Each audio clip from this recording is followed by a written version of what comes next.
What is this, 45? Morning Medley 45. Welcome. I'm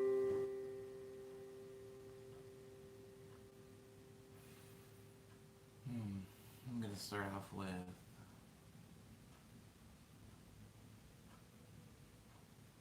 Spring Street.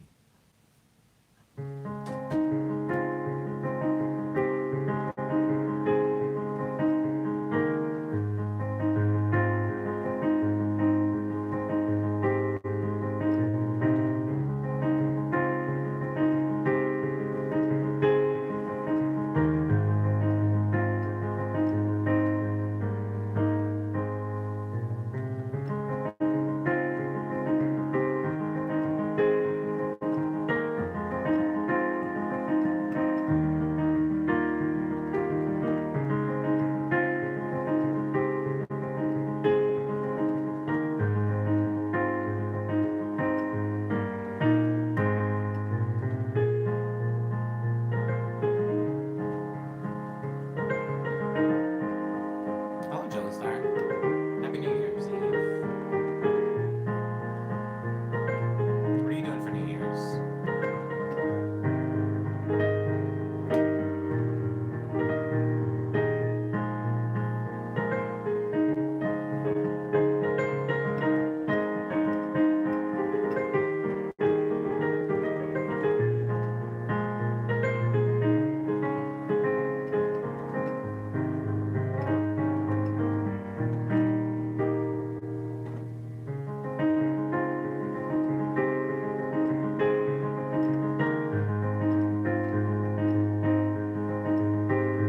I respect that.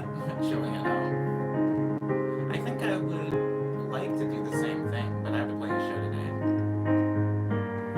I used to play a show every New Year's Eve, and then there was a long stretch where I didn't play any shows, and it was nice. I actually got to kind of enjoy New Year's Eve from a consumer standpoint, which is rare for me.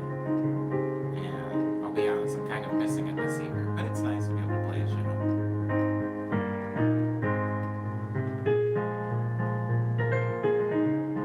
Oh, the garbage truck's here. I assumed they wouldn't come today because of the holiday. That would have been wrong.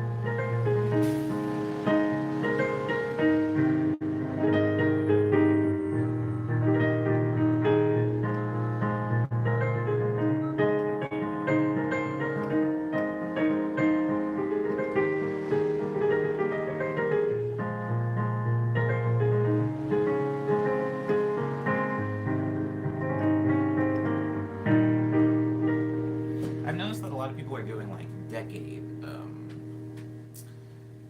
retrospectives, I suppose.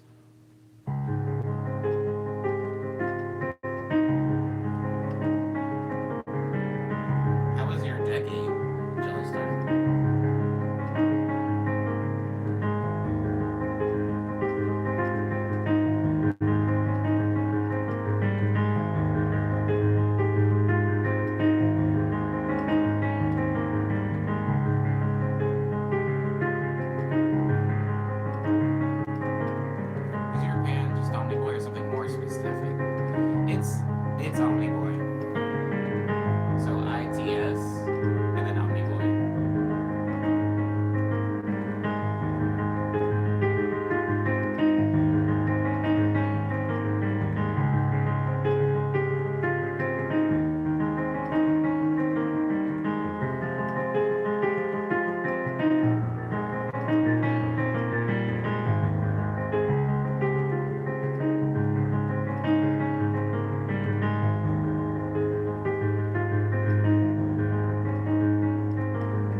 2020 is my entire music career.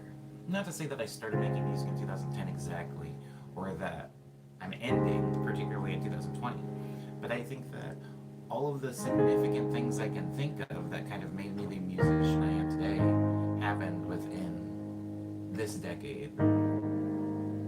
From me moving from bass guitar to keyboards, from me getting better at FL Studio and fully adapting to becoming a producer, to me learning how to play live shows solo, to me learning how to DJ, me moving to Los Angeles. Pretty much everything that's super significant in my music career kind of happened in this decade. And I wish that I had like a really cool collage of photos to post that would include all that stuff, but there's no way to even include it all in one post. It would look so tacky. There'd have to be old pictures of me playing in like a punk band in there. There'd have to be video of me playing guitar in there. So I'm trying to figure out the best way to give an homage to that without it being some really tacky long post. But yeah, I think this decade is pretty much my figuring out how to be decent at music.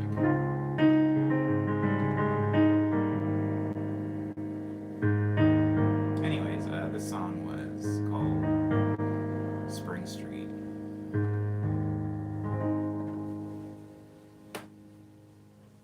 I do love the new bridge in that song way more. And I like that it doesn't climb anymore. It used to do.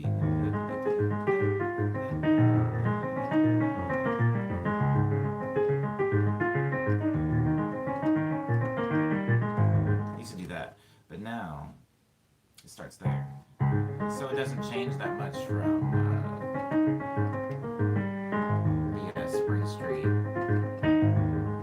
chord progression.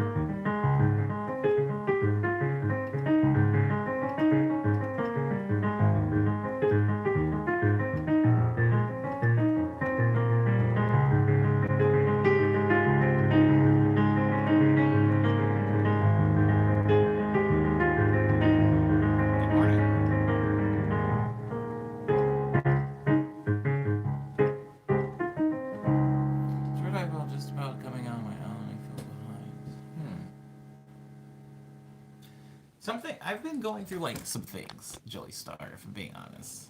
I don't I don't know how to figure out this camera. I just keep pushing it further away from me. That doesn't seem to be doing anything but giving you more view of the keyboard. I don't necessarily want. Okay, so I can feel behind at times. I mean, depending on where I'm looking, right? If I'm looking too far ahead, or what I perceive to be ahead, then I feel behind. This year marks the first year that I even really looked at sheet music, right? For those of you that don't know, I don't know how to read music, I don't know any music theory, all that junk. I just taught myself by ear. But there arose an opportunity that I won't dig into too much that requires me to know how to at least write music down so that other musicians will be able to play it for a project. Which means that this is the first year that I've even bothered looking at sheet music. Now, I feel like most people in their musical career probably have like, hello Alpha, they probably have a closer relationship with performing music and reading music and understanding music and writing music and all of that stuff. I don't necessarily have that. I more so have an understanding of music and the way that it sounds and the way that it feels. And as far as literary terms being theoretical terms like A minor or C major or the whatever scale, I don't know what any of that stuff means. And so learning all of that stuff now with context of years and years of playing piano is very interesting, and I think kind of unique, and then I don't think that that's most people's path. I don't think most people's path is to teach themselves how to play a keyboard for years and years and years and then go back and be like, okay, which one is the C? But all that being said, back to your point, Joey, started feeling behind. When delving into that stuff, it's really weird because I'm looking at what I'm learning, and I'm like, there's people that are like 6 years old that are learning this. So in essence, in music theory, I feel behind. But then when I think about it, the amount of music that I have kind of doesn't make any sense in correlation with that, right? Because it's like, if I was behind, I wouldn't have over 200 songs. I wouldn't even live out here. I mean, my entire life is music, really. My entire life is music. Who's back? Ninja, are you talking about yourself? Are you announcing your return? He's back.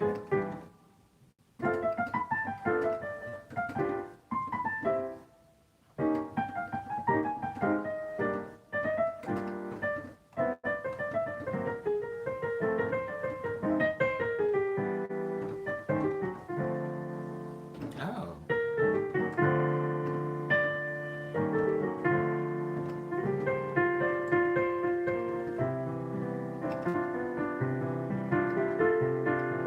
Oh, you meant me.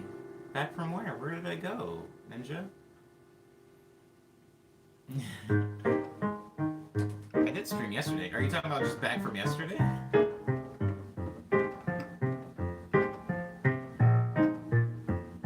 Oh, I never play Signals anymore. That's the other song. I did the Signals medley in yesterday's stream, and I couldn't remember what the final Signals song was, and it was Signals. That's so funny. So stupid.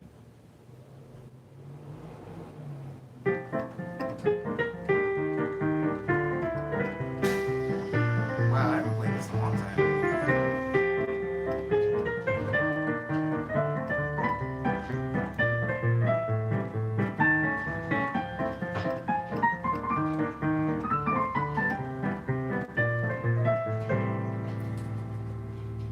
I don't know, you just were not here for a while.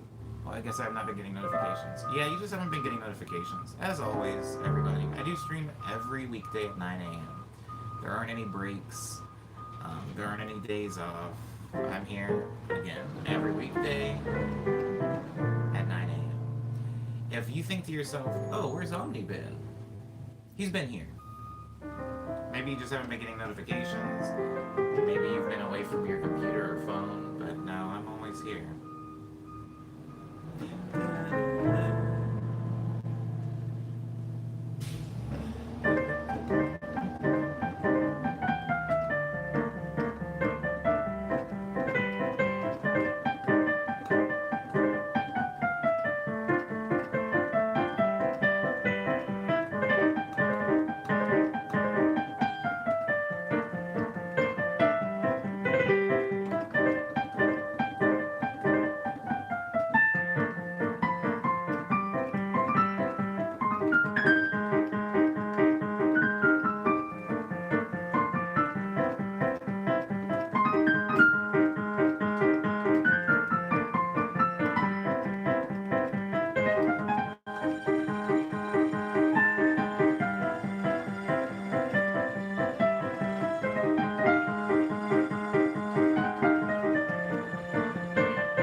Do you have perfect pitch? I do not have perfect pitch.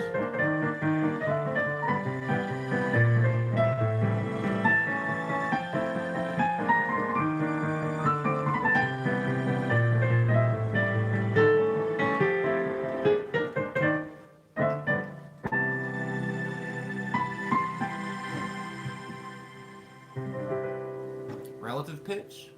No.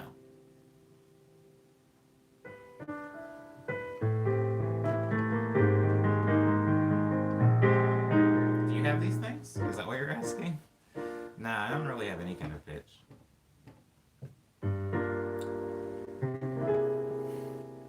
Something that's really interesting to me is that that's a thing that exists at all.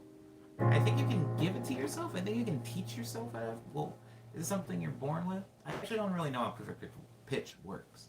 But I will say, a lot of the time, I don't even know what a song sounds like until I play it. For example, if I have a song that I've written a lot of times in the stream, if you've been in a few streams, you know there are some morning medley original songs. Like since I've started this stream series on YouTube, um, there's been songs like Double Lutz. Now I can't hear what Double Lutz's bridge sounds like in my head right now. I have no context at all for it. In fact, in order to even hear what it sounds like, I would have to start singing from the very beginning, humming it in my head, and then hum my way to the chorus. However, I know what the notes look like. I know where my fingers need to be on the piano. And I know that if I started playing it right now, I'd go, oh yeah, that's what it sounds like. But until I play it, I don't know what the song sounds like. It's all kind of just muscle memory. Um, so understanding how I play piano. Here's the best description, explanation on how piano works. For me, how I play piano. So I didn't have any context for what I was playing when I first started playing. I can remember playing keyboard. I had a Casio tone, maybe about this long. It was like 60 something keys. I don't know. Anyways, it was about this long.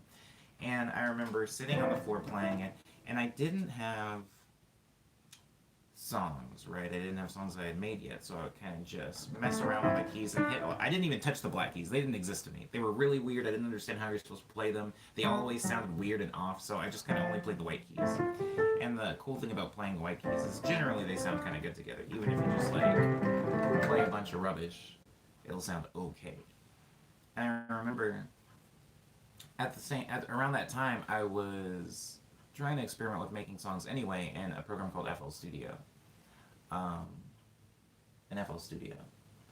And if you understand, you don't even necessarily need to understand FL Studio. Let's back it all the way up. Do you listen to music? Yes, we all listen to music. And I think that everybody that listens to music, even if you don't know the names of things, like these are chords, this is a bass line, this is a melody, you kind of in your head understand how a song works as far as how it's made. You know that there is a rhythm to a song that's kind of made out of the drums. You know that there is a bass line that kind of grounds the song, the bass. You might just think of it as the bass or the low frequencies, but we all kind of know that's in the song.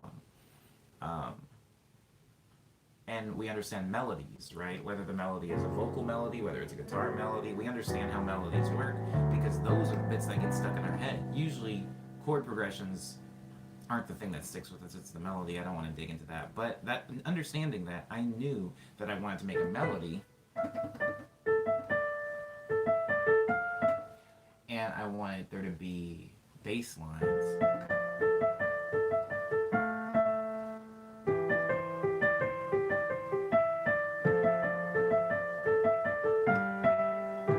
That's what a lot of my earlier music sounded like. It was usually just a melody and a bass line.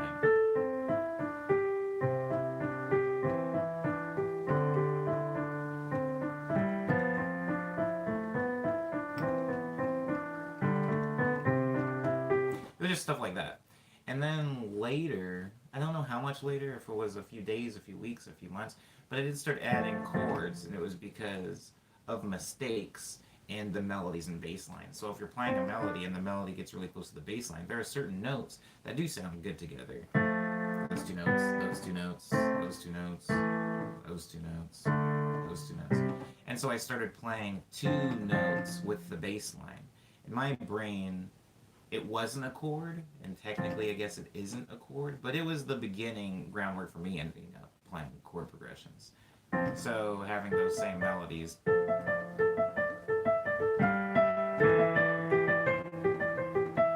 So instead of just having a bass line now, I would have two notes down there.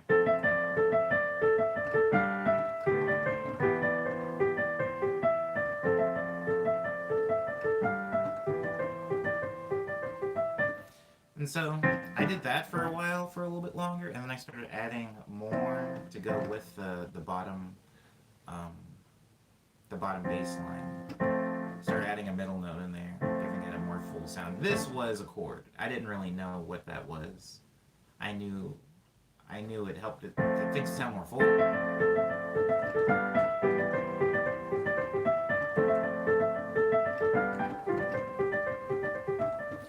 And I just did that for a pretty long time. For a really long time, a lot of my songs were just chords using white keys and melodies. Sometimes those chords would get.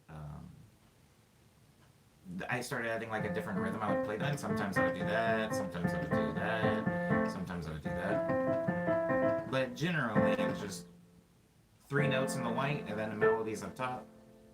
That's how Beneath the City started being made. If you've heard my song Beneath the City from Tall Tales. Now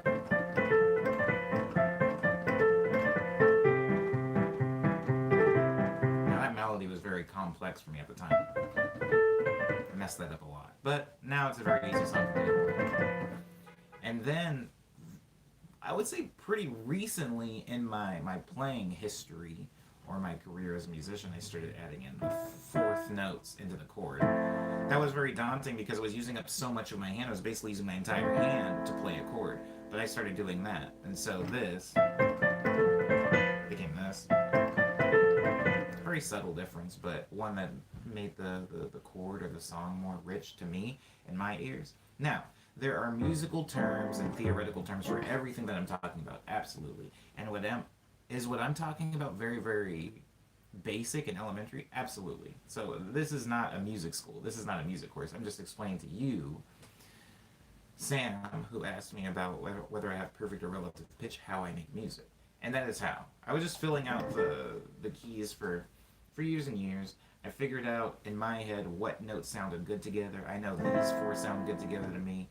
I know that these four sound good together to me. I know that if I play these, but if I play a bass note here, I like the way that sounds. I don't know what the name of that chord is. I don't know what the name of this technique is. But I know that just through experimentation and mistakes, mind you, a lot of my chord playing came from mistakes. Playing two notes that are right next to each other never sounded very good to me. In fact, quite the opposite. It sounded horrible. But if you take those with context and you play this note beneath them, and then you play this note down there, and then this note here, sounds fine then. And that's the beginning of quite a few of my songs.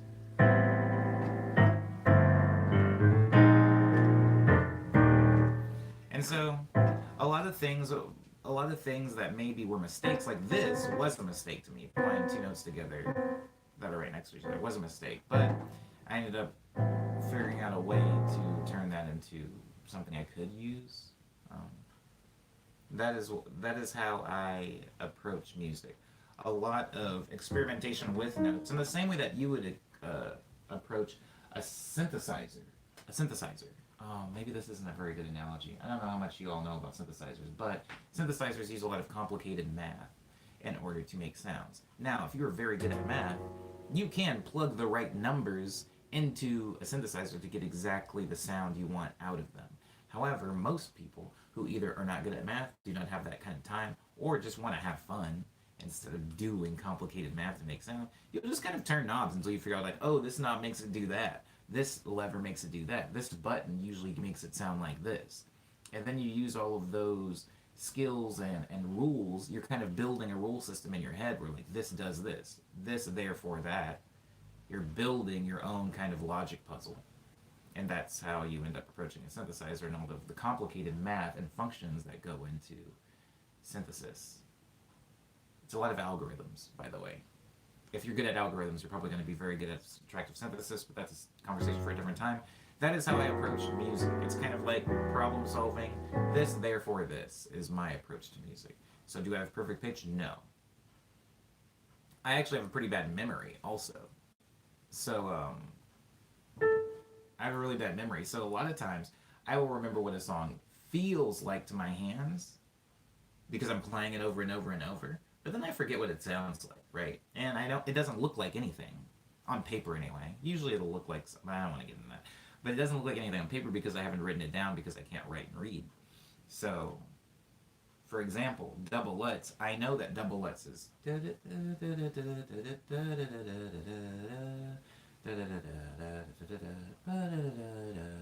I don't consider that perfect pitch. That's just repetition.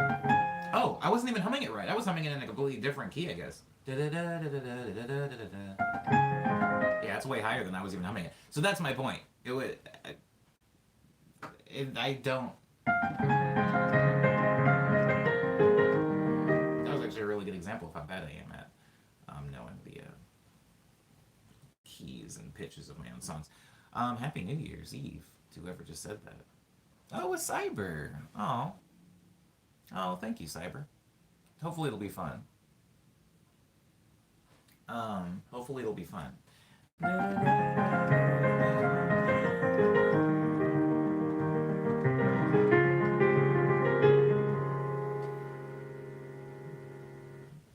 Did you see my comment on dissonance, Mini Ninja? I did not. I did not see your comment on dissonance. Were you trying to teach me something? Please don't try to teach me anything. But I'm familiar with the concept of dissonance. If you were saying that in respect to me playing two notes that are right next to each other, then yeah, I'm fairly aware that that's probably quite dissonant.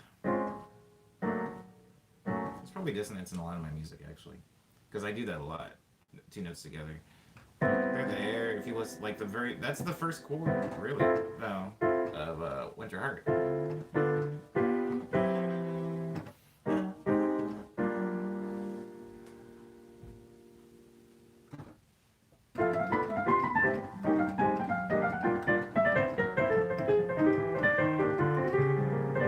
But that helps prove my point, right? There's a lot of terms that can be applied to my playing or just any song in general. This is dissonant. This is tension. This is release. This is a chord progression. This is a key change. This is a, you know, and obviously I don't even have the vocabulary to really like nail this example home, which actually helps me make my point, which is that none of that stuff really matters to me. Um, there's been so many times where I've been playing music and I've had somebody kind of looking over my shoulder that quote unquote understood music. Um, and they always have a very rich vocabulary to tell me what's happening. Oh, there's actually a way better analogy for this. Has anybody studied language? And I don't mean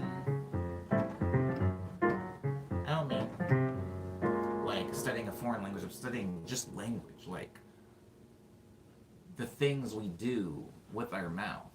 There's so many things. Like if you're studying grammar, that's a thing, right? If you, there's like verbs, adjectives, stuff like that. Yeah, that too. But like, there's also like diphthong. Diphthong is a thing, and I can't remember what it means, but somebody in this stream knows what it means.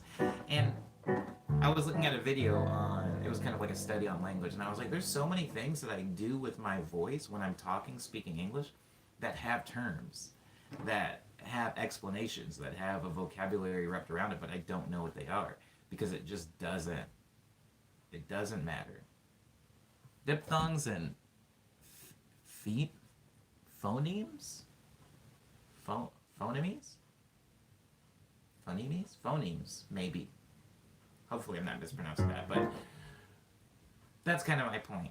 You can become very, very adept at something without knowing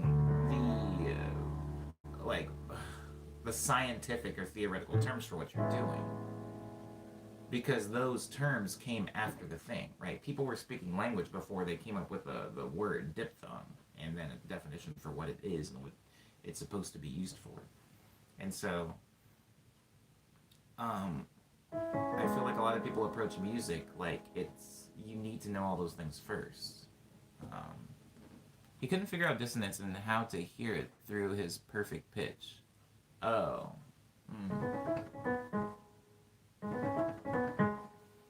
Yeah, interesting. Yeah, that sounds awful. See, the thing is, because I've heard, there's a musician, Adam Neely, who did like a whole study on microtonalism or microtonology, where he basically played a lot of songs by like slightly detuning them to weird tunings. I don't want to get into it. It was a nightmare, but he was saying that people with perfect pitch didn't like it because it was very confusing to them. And I feel like sometimes context can be bad. Oh, the video was on my Twitter feed for some reason, Cyber. Somebody retweeted it on my Twitter feed, but what was I saying? Sometimes context can be bad. Like, sometimes when you have a preconceived notion in your head of what things are supposed to be, what they're supposed to sound like, what they're supposed to look like or taste like, and then it doesn't live up to that standard that you've kind of established, sometimes it can hinder your ability to truly enjoy the thing for what it is because you're too preoccupied looking for what you want it to be. Is that confusing? Does that even make any sense? I hope it made any sense. Because I feel like I live in an area. Oh my god. No, I'm not going to tell that story. Anyways, I live in an area of Los Angeles that is predominantly Chinese and Vietnamese. And then, I would say it's predominantly Chinese, Vietnamese, and then all of the minorities in this area are just other Asian cultures. And then there's me. And then there's like a few white people sprinkled in. I don't know how they found it, but they're here. And I feel like when I moved to California, my only context for Asian culture, cuisine, people, language was kind of Chinese, Japanese, really. I could look at a sign and go, that's Chinese, or look at a sign and go, that's Japanese. I couldn't really recognize Korean just by looking at it. I couldn't recognize Vietnamese by simply hearing it. I couldn't look at a dish on a plate and go, yes, this is Taiwanese food, this right here. I had no context for all these different cultures. And so, a lot of times when I would go into a restaurant, sometimes I would go into a restaurant with an Asian food restaurant, I should specify. Go into an Asian food restaurant like Korean barbecue with this kind of umbrella over my head of Chinese, Japanese food. And when I ate something and it was like not like what I had already experienced to be what Asian food was, sometimes it hindered my ability to enjoy the thing. Because I was like, what is this in Japanese food?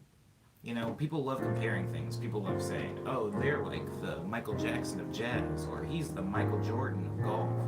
But sometimes that can hinder your ability to enjoy the thing. There's this thing. Now, I don't know how many of you guys eat Korean food, but there's this thing, and I don't know what it's called, but it's like a really fat noodle. And when I say fat, I mean like the circumference of this noodle is like my pinky.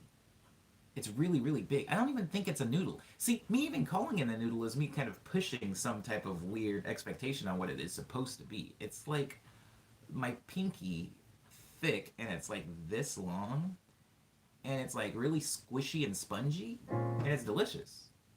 No, definitely not udon. It's definitely not udon. It's Korean. It's Korean. And it's delicious. They have like this red stuff like sprinkled on it. It's so good. And when I saw it, I didn't have any context for what the heck that was, what it was. And I was like, oh, it's a fat noodle. And everybody laughed at me. They were like, it's not a noodle. Don't call it a noodle. And I'm like, then what is it? And they were like, it's what it is. And I was like, yeah, but what is like the cultural comparison for this? They're like, there kind of isn't one. It just is what it is. Just eat it. And it's delicious. I forgot what it's called.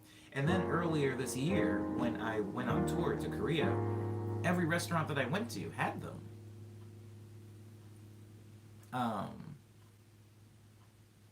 Maybe Ninja, maybe. Can't like this. I feel like it kind of hindered my ability to enjoy it, and now I just kind of go like, you know what? It is what it is. Sometimes that happens when we learn a foreign language too.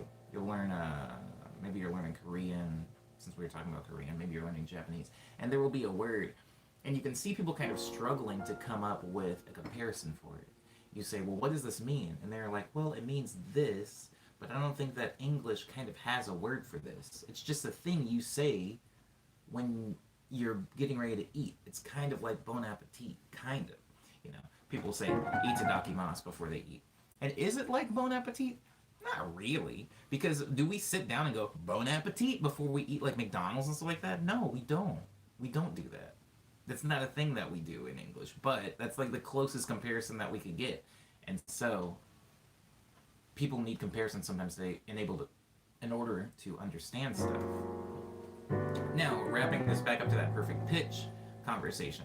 people with perfect pitch obviously have an idea of what pitch is supposed to be, what it's supposed to sound like, what this is, what that is, what this is. And when those things are moved or they're a little wonky, it could probably be a little upsetting for those people. Um, I used to. Um, oh, this is actually kind of funny. I used to only be able to play instruments, right?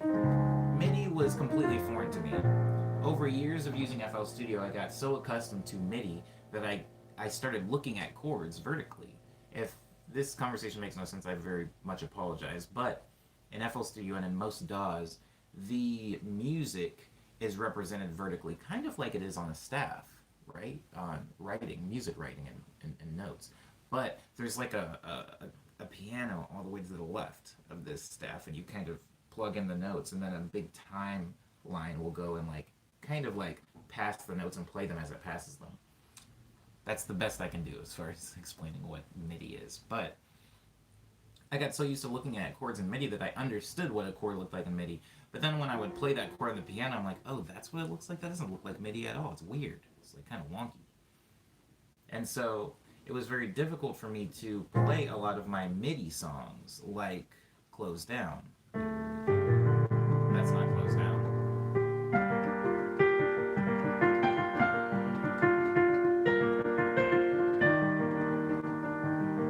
This song still is really weird to me because this song actually was MIDI before it was a piano song.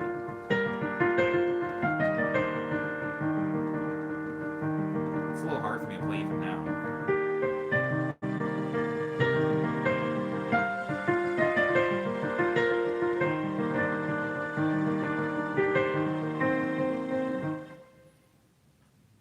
Basically, my point is, I don't have much context for music. Music to me is just a series of sounds and buttons. This button makes this sound, these two buttons make this sound together. These two buttons don't seem to sound good together, but maybe there's a special way I can make them sound good together. Hmm. Some of the... Oh crap, I missed it. Can somebody else comment something so I can finish Cyber's comment? Oh. The why, however, that doesn't hinder your ability to play. It doesn't. I do not have a Discord. Yeah, it doesn't. I think that the problem is, if this is even a perceivable problem, is that music is very vast, right? People have obviously pursued music on a lot of different ways. You can't really pursue all of music. Unfortunately, we're just too finite of a being to do that. Adam Neely is somebody that has like something like he has what like 2 bachelors or something like that, like in jazz and like jazz composition. So he's like he even has said himself that he is overqualified to make jazz music. That is his thing. He is overqualified to make jazz music. Now, that being said, is that everybody's like goal? No, not necessarily. I don't want a degree in jazz. Jesus Christ, what am I supposed to do with that? But does that mean that I can't make music? Does that mean that the why is always necessary? And also, does that mean that the why is even important all the time? You don't need a qualification to make jazz. Ah, amen, Sam. You sure don't. God, music is so complicated. Music is actually very simple, but we've made it complicated. But by all these terms and because right, like I have love letters. If you've listened to my music, you would say that love letters is probably pretty jazzy, and that I have made a jazz song. Now, if you're a jazz musician or if you're a jazz person, you probably listen to that song and go, "This is trash. What is this? This is amateur garbage." And it's because we kind of have, like I talked about earlier, context and expectations of what we think music is supposed to be and what it is supposed to do and accomplish. It's kind of sad. It's kind of sad sometimes. I just feel like there's too many people that understand music to the fullest, that have done nothing significant to me. And there's too many people that don't know music at all, as far as theories and stuff like that, that have changed the music industry and how I personally see and listen to and play music.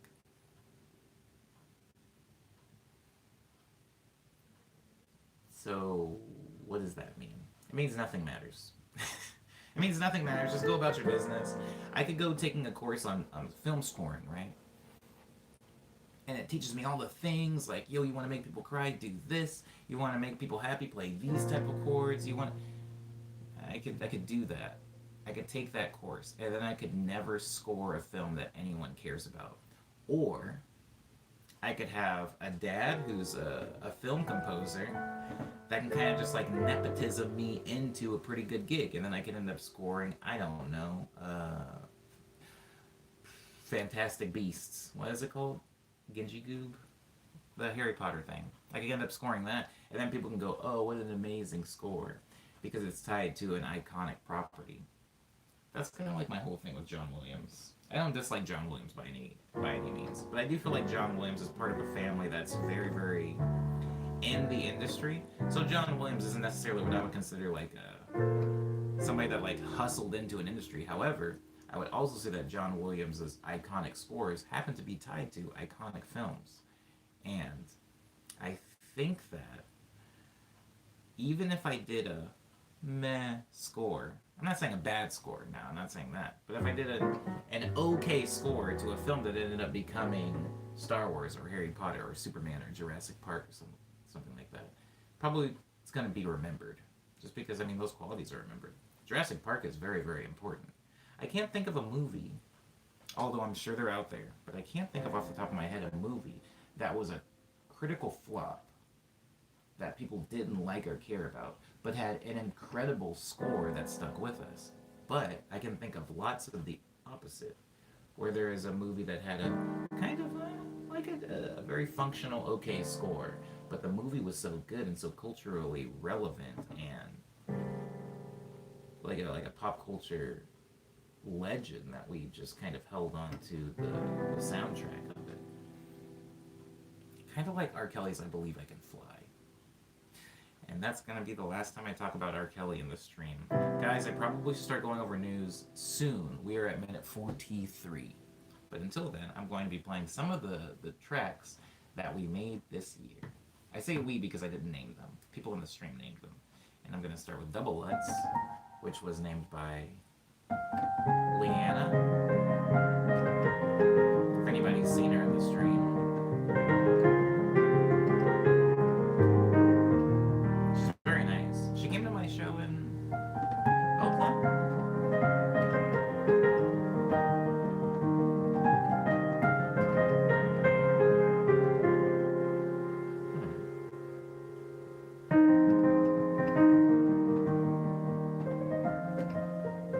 Did you read my question on these? Says somebody. I don't think I did. I was probably playing piano. I didn't see it. I'm sorry. What was it? Was it very long?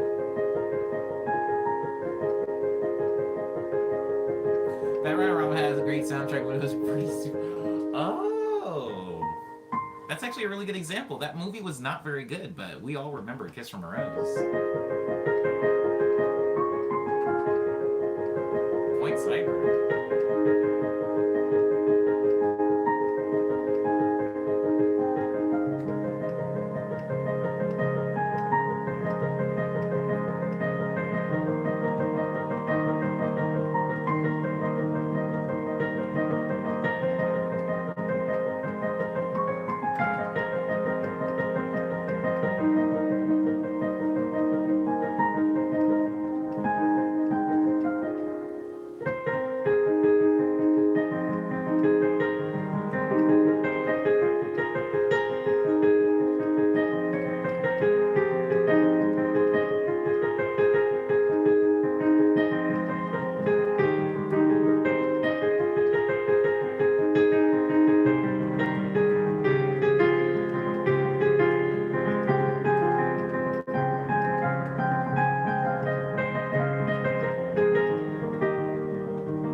Brody. Wondering if you'd like to talk about your music career through 2010. Oh, to now. Um, Music career 2010 to now. What was I doing in 2010? Yeah, we can do that. We can do that. What? It's the last stream of 2019. It's the last stream of the decade. I can do that.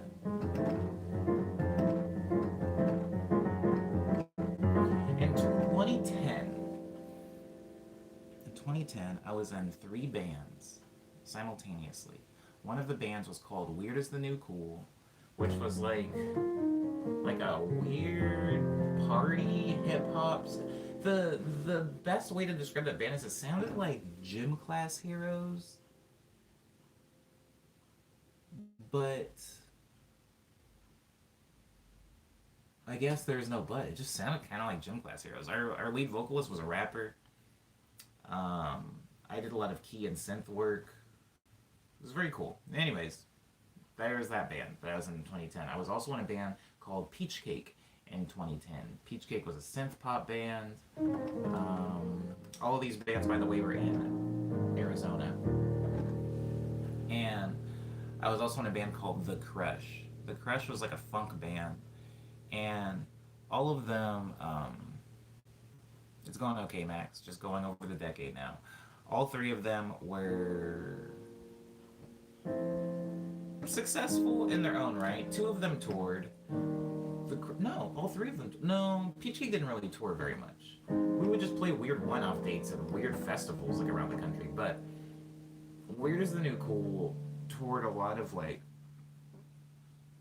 south, southwest, south. So like, and then like Texas and like a little bit of the Midwest. The Crush toured everywhere. We like did tour dates in like Florida. We did tour dates in Chicago, Seattle, Portland. We were like all over the place. It was a lot of fun because those years, I would say that the like 2010, 2011, 2012, I was learning a lot of how to deal with the music industry. Not at this level, not at the level that I'm at right now, but like as far as booking agents, sound guys. I was learning how to deal with other musicians because I was constantly having to play with and travel with them. It was a very formative time for me because it taught me a lot about when to say no to things and what is to be expected of you. And in all those years, I made no money. Like, did we get paid for shows? Sometimes? Yeah. Usually got paid for shows. But the amount of money that we got paid for shows was so negligible that I would say it was gone in a few days, right? And there's a lot of reasons for that. Bands not getting paid very much, especially at the local level. Also, you're having to split the pay, sometimes 5 to 6 ways. Crush had 3 people in it. Peach Cake had 5 people in it, and Weird as the New Cool had 6 people in it. So it was like a lot of splits going on. And so, hello, Mark. Happy New Year to you. There's a lot of splits going on. And so, I think what that taught me is that if I wanted to be in music as a career, it wasn't going to be profitable all the time. And music isn't necessarily, for most people, a thing that they can kind of just jump into and then be able to make a career. So, that was 2010, 2011, still in those bands. In 2012, I left Peach Cake. But I was still in The Crush and Weird as the New Cool. In 2012, I think The Crush also broke up. The Crush's singer moved to California, moved to Los Angeles. So I was just in Wink, Where's New Cool, and that is around the time 2012 like surrounding the explosion of electronic music, right? Electronic music was always a thing. That's not what I'm saying. It's not like it came into mainstream or anything, but I'm saying that it was more accessible to make. A lot of people had Ableton, FL Studio. Now you could be like a 13-year-old and you could be actually creating songs. However, I already had a pirated version of FL Studio that I'd been messing around with, but I think somebody told me that like Afrojack or Madeon or Porter Robinson, it was somebody, they were like, oh, they use FL Studio too. And I was like looking at FL Studio like, wait, this can make good music? I thought this was like a toy. I thought it was just like for funsies.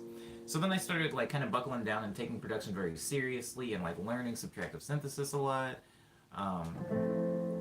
Stuff like that. 2013. Where am I? God, I have such an awful memory. And then I was trying to DJ. That's right. I taught myself how to DJ, and I played at this place called what was it? Bar Smith. It was called Bar Smith in downtown Phoenix, and that is where I opened up for Two Tone Disco, which was another DJ outfit. I would later end up producing all of Two Tone Disco's music and actually joining as a permanent member. And then I would decide I was going to move to California. So I left my final band, Where's the New Cool, and I moved out here in 2015. I lived in my car for a little while until I could figure out a job. I ended up getting hired at IKEA and then finding an apartment out here in Northeast Los Angeles.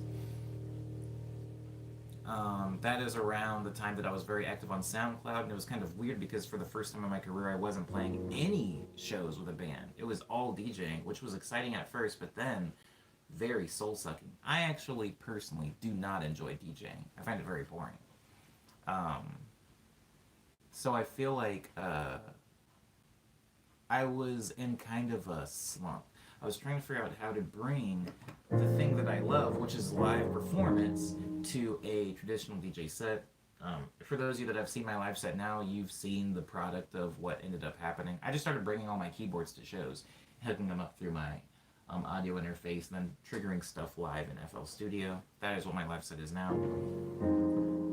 At the beginning of this year, I left Two Tone Disco because I just felt it wasn't right for me anymore. As me distancing myself from kind of that DJ and dance aspects of things, I kind of wanted to explore more as an artist who was expressing myself through music instead of just somebody that was making things for a dance floor.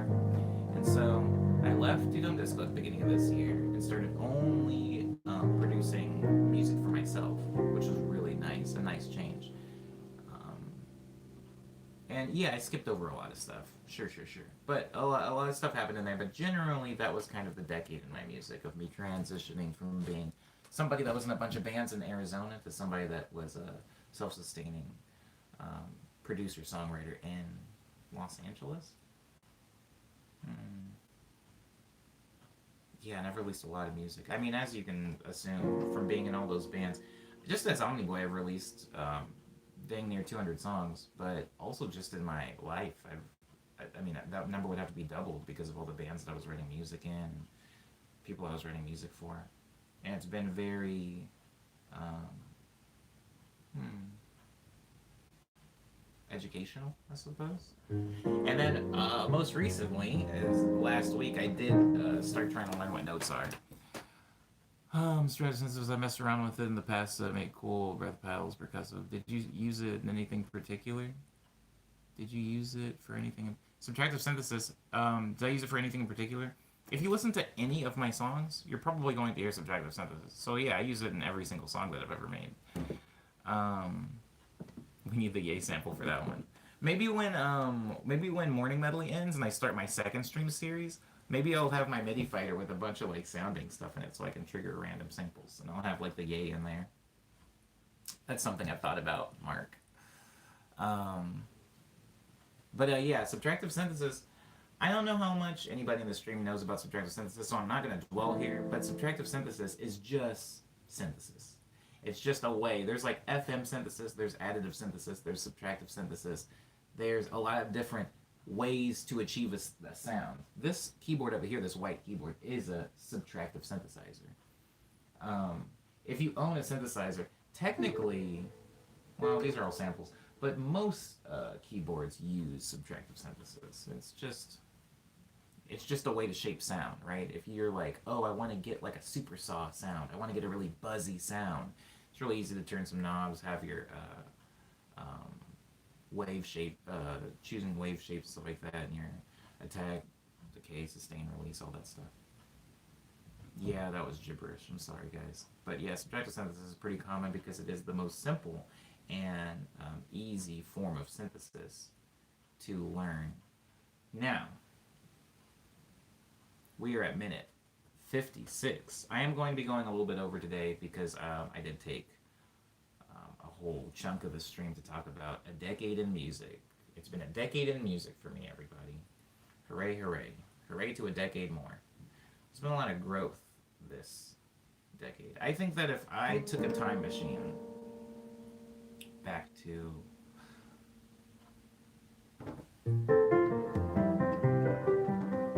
2010, and 2010 me could see me now, I think he'd be very happy. I think he would be very proud. Because I think me in 2010 didn't know what I was doing, and I knew what I wanted, but I didn't really know how to get there. And a few of the things that I wanted but didn't know how to get, I now have. And I still don't know how I got them. Ninja says, how could I get into contact with you? I don't know, Instagram. Right now, it's going to be very hard. It's a very busy time for me. I'm working on like 8 projects at the same time. If you could work with anyone in the next year, decade, who would be the dream? You know, I get that question a lot. People will say like dream collaborations or like who do you want to work with? And I feel like my answer is always kind of a letdown because it's always no one. It's always no one. I really like working by myself. There are a few people that I enjoy the idea with working with, right? For reasons. Oh, I know you're getting a really weird diplomatic answer. I'm really sorry about that, Cyber. Good morning, Kit James. But let's look at one context on who I could want to work with. I could want to work with Bowen. Now, let's say that I have never met Bowen before. I've never actually worked, because I have worked with Bowen before, but let's say that I've never met him, never worked with him. Just going off of listening to the way his music sounds, I'm like, oh, I want to be a part of that. What a cool song. Pause. Somebody says, did you ever listen to Tyler the Creator's new album at all? Yeah, I did. That's good. It's good. But sometimes you can just want to work with somebody because you want to be a part of their thing. It's like, oh, Bowen sounds so good. I want to be on that song. That's usually not how I would like to work with somebody. And another way is you could listen to somebody's sound and be like, ooh, we could make a really good sound together. And that's also not how I look at potential collaborations. Usually when I want to work with somebody, it has very little to do with how the sound would end up coming out. Usually it has a lot to do with the people. For example, I really like working with Mia Gladstone because I feel like chemistry-wise, us as artists, we work on like the same wavelength, so it's really easy for us to kind of like churn out a song.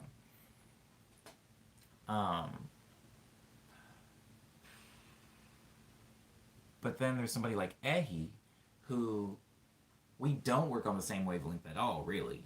And it's very difficult for us to churn out a song, but I love working with Ehi.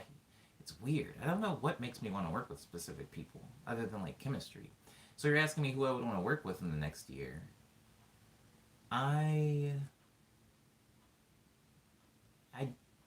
don't know.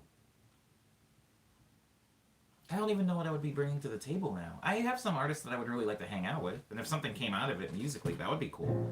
But I don't even know what I'm bringing anymore. I don't even know what my sound is in 2020, right? I haven't made any music. I haven't made any Omniboy music, truly, like an actual effort to build an album in months now. And we all know how quickly my sound changes, so I don't even know what I'd be offering up. I don't know what I'd be offering up in that case. I'm sorry for everybody that came into the stream to do the typical morning medley thing. I feel like I've been talking for all of it, and it's just about over now. Ninja says, would you prefer to be more famous or not? What do you mean by more famous, Ninja? It's such a vague term. How about, is there someone you think you could stand to learn a lot from? Ooh, Cyber. Way better question. Way better question. Is there somebody I think I could stand to learn a lot from?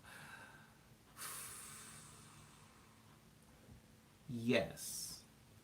I think I could stand to learn a lot from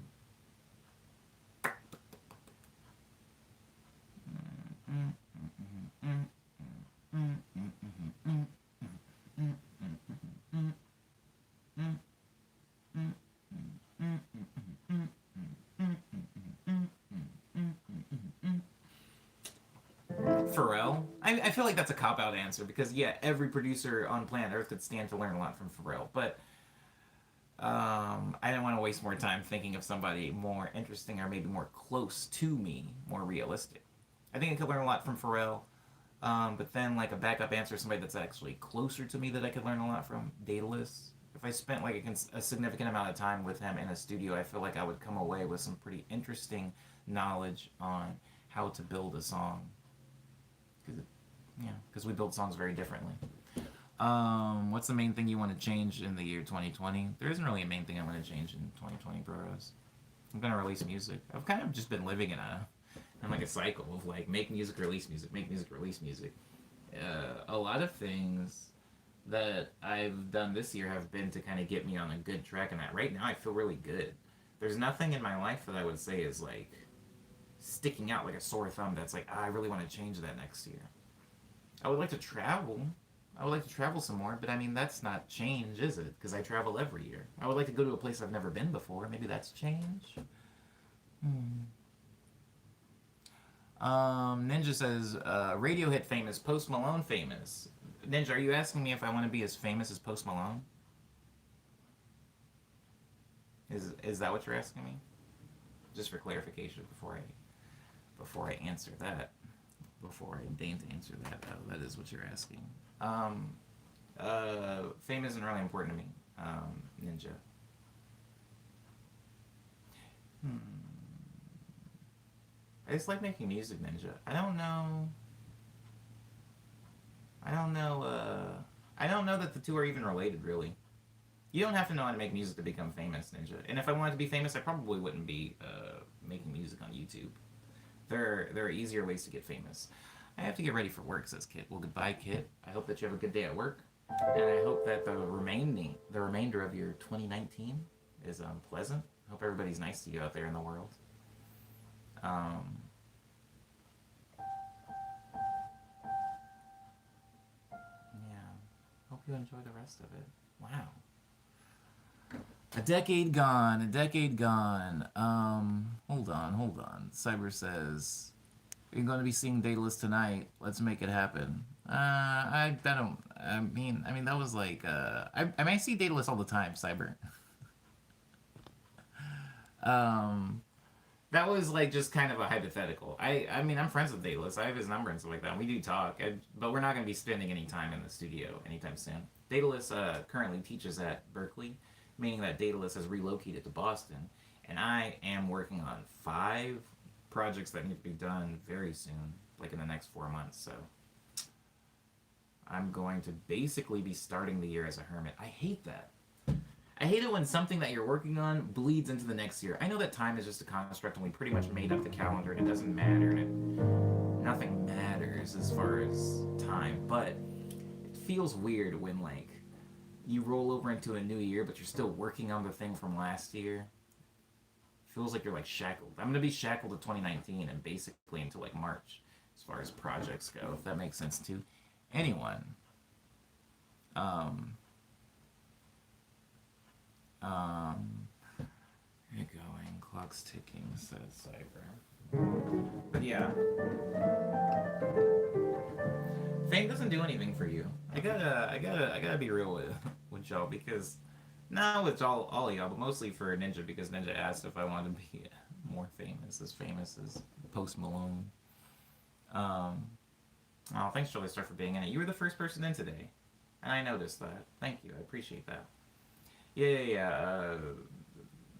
You can be famous and also be broke. You can be famous and not be able to afford lunch.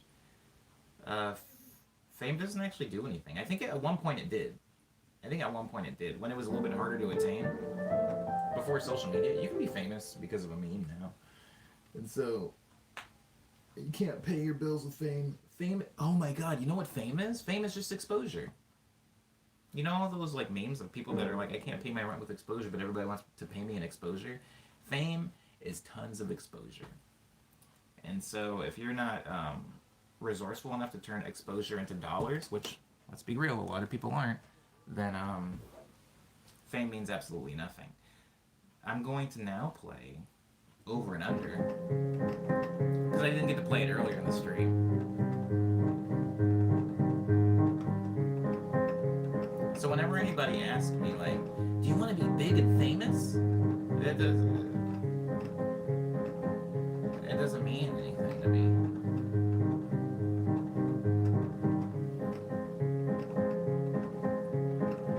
asking me if I want a lot of like Fabergé eggs. I'm sure I could take Fabergé eggs to somebody who collects them and would pay a lot for them. But a Fabergé egg on its own does nothing for me. So I don't want Fabergé eggs. I would like money. Why put in the middleman of having to take Fabergé eggs and sell them to get money? I would just like money.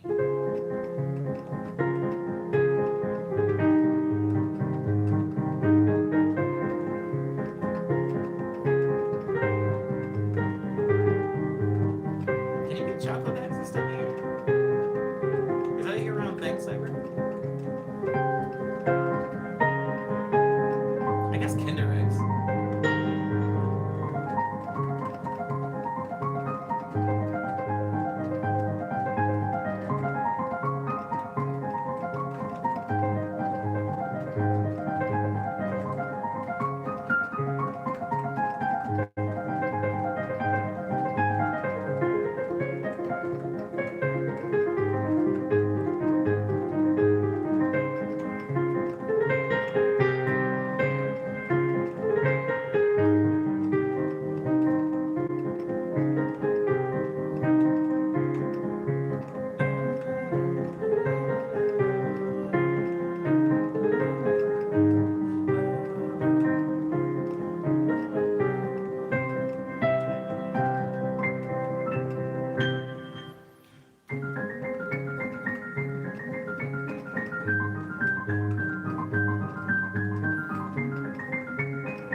I hope everybody enjoyed their 2019 and also their decade, the teens. I hope everybody is ready for the 20s. Hope the 20s have some prosperity for everybody that comes into the stream and everybody who doesn't, I suppose.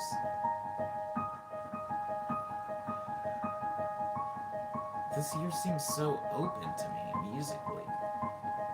There isn't anything. There's like no shows really booked. There's no music I'm going to release. I don't know what 2020 is. Just kind of exciting, I guess. Scary, depending on the way you look at it. But I'm trying to choose to look at it in an exciting way. I know I'm probably going to play in a new country. I know I'm definitely going to release more music. Probably going to meet some new people.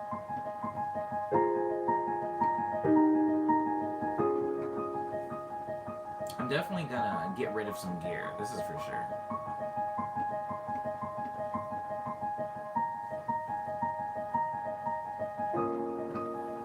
I'm going to get rid of 2 of my keyboards. And I feel like I'm going to level up as far as my understanding of music to some degree. Because this is the longest I've gone without releasing something constantly. Like, I'm always releasing things. And sometimes when you're constantly working, it's hard to grow in a different way. I mean, you're getting a lot of practice in, but you're not taking a step back to actually look at like the whole picture and see how things are supposed to link in together. Sometimes that can only come from a break. And I feel like when winter and fall of 2019 has been a big break for me as far as not making Omni Boy music. And so I'm getting to actually look at like how do I want my videos to look going forward? How do I want my music to sound going forward? What do I want my live show to sound like going forward? And I think that's a luxury that I haven't actually afforded myself in several years now, at least since 2014, because I've been constantly releasing since then. So I think 2020 is going to be somewhat new for me. I'm glad that everybody's been here this whole time. I honestly had like a fear of taking a break because I felt like if I stopped running, I would fall behind somehow. And if I'm being completely transparent with all you guys here, taking a break has taken a toll, right? As far as like my Instagram following, my Twitter following, both of these things have dwindled in the months that I haven't been putting out any new and interesting music or videos. But it's not as bad as I thought it would be. And I feel like, as far as I'm concerned, this was kind of a worthwhile price to pay for what has been a pretty healthy break, right? If I had kept working on music, maybe my numbers would have been good and stayed solid, but I probably would have been more burnt out than I was even this summer. Somebody might have noticed that I also took a break from playing as many shows this year. Usually I play on average a show every month to a show every other month, but this year I only played a collective total of 4 shows. There was LA, Korea, there's LA again, and then the show that's happening tonight. So I only played 4 shows this year. And I don't see that that's taken a toll on the turnout, but it has been important for me to kind of get out of the show scene. So going into 2020, I do feel like the break has made me a little bit more fresh. I mean, we all need a break at some point. I guess those are all my thoughts on 2019. If this year has been particularly difficult for you, I hope you get a break next year. Just remember to take a break. Sometimes it seems whack, or it seems like it's self-sabotage or counterproductive to take a break, because it's like, how am I supposed to get work done if I'm literally not doing work? And honestly, yeah, it is going to take a toll. There are going to be some bad side effects of taking a break, but in life, I don't think things are ever really all good or all bad. Sometimes you just have to go with the lesser of two evils. And if the two evils in front of you are becoming burnt out and upset and overworked, or maybe losing some fans or losing some attention, I say maybe value yourself over the attention that you could be receiving. Maybe. Depends on your priorities. Anyways, this song is called Hush Hour, and I wrote it when I was in Hong Kong this year. Oh, that's right, I was in Hong Kong this year. I'd never been to Hong Kong before. That was my first time. I wrote the song there. I also recorded a music video for it that you can find on my YouTube account if you want to watch it.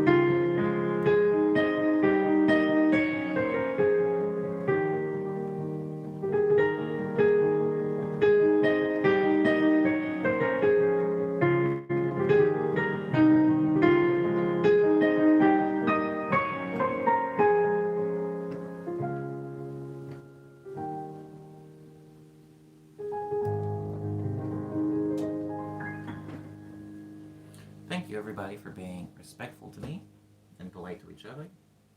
I hope you enjoyed your 2019, and I will see you in 2020 for tomorrow's stream. Oh, crap.